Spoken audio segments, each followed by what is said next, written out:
morning and welcome to Library Scented Life.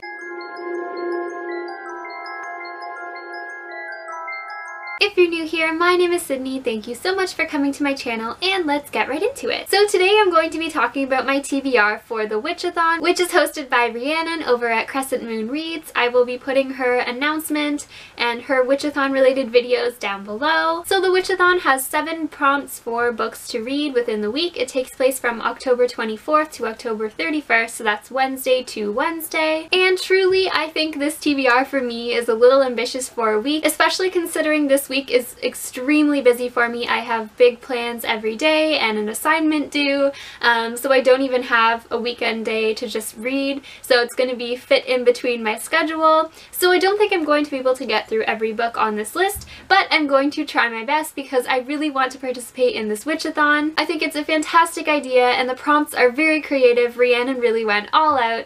So I'm just going to let you know what my TBR is. This time of year is all about preparing for the dark and gathering enough harvest for winter. Read a book that is bound to make you warm and happy. So I actually have 2 for this prompt. So the first one is Harry Potter and the Philosopher's Stone. That is a warm and happy book, of course, and it's pretty short, so I might be able to get through it this week. And then my other book for this is like a grade 2 reading level, because this book was a book that my librarian, when I was in elementary school, read this to us every Halloween, and I remember some of the stories in here and the illustrations are just really interesting.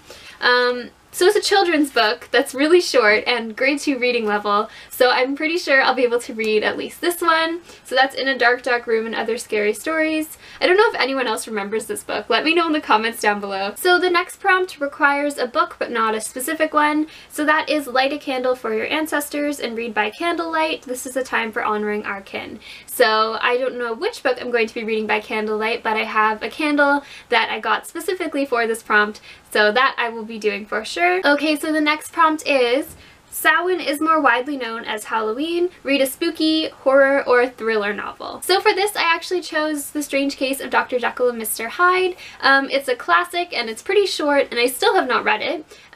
So yeah, I think this is a really good time to pull it out. It's been on my shelf for a couple years now, so hopefully this will be completed by the end of October. So the next prompt is The Veil Between Worlds is Thinnest. Read a book that has paranormal elements. So I chose Odd Thomas by Dean Koontz. I have read this before, but I'm actually reading it for another reason anyways. So this has paranormal elements because he can see ghosts and dead people. And I'm going to annotate and mark it up with sticky notes. I'm really excited to go through it, analyzing it instead of just enjoying it. Now the next prompt, I had a lot of trouble finding a book that kind of suited, and even this one I'm like, it kind of works. In honor of your ancestors, read a book that features your ethnic heritage. So I have a Scottish background and some English in there and probably a bunch of other stuff. So I picked Peter Pan actually because it takes place in England and I believe my great-grandparents were from England.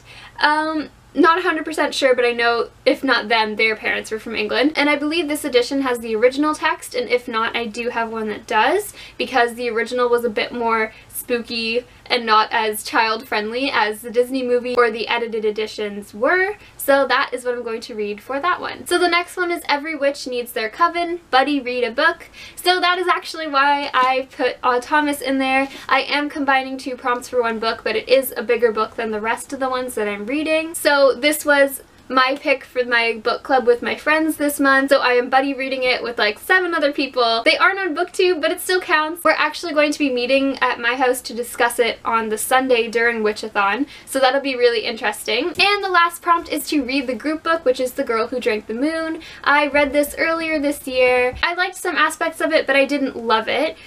So I will reread this if I have time, but it is going to be the last on my list because I read it so recently and I can look through my tabs so that I can be caught up if we're discussing it afterwards as a Witchathon group. So that is my Witchathon TBR. It's probably not as big as some other people's, but this is actually the first readathon I'm officially doing with other people and participating in, so I'm so excited for that. I'm really happy that I found out about this one in time to do it and participate, and I'm excited to tweet at the same time and vlog the experience. Let me know down below if you're participating in the Witchathon. Thank you so much for watching, and I'm so excited to see you in my next video. Bye!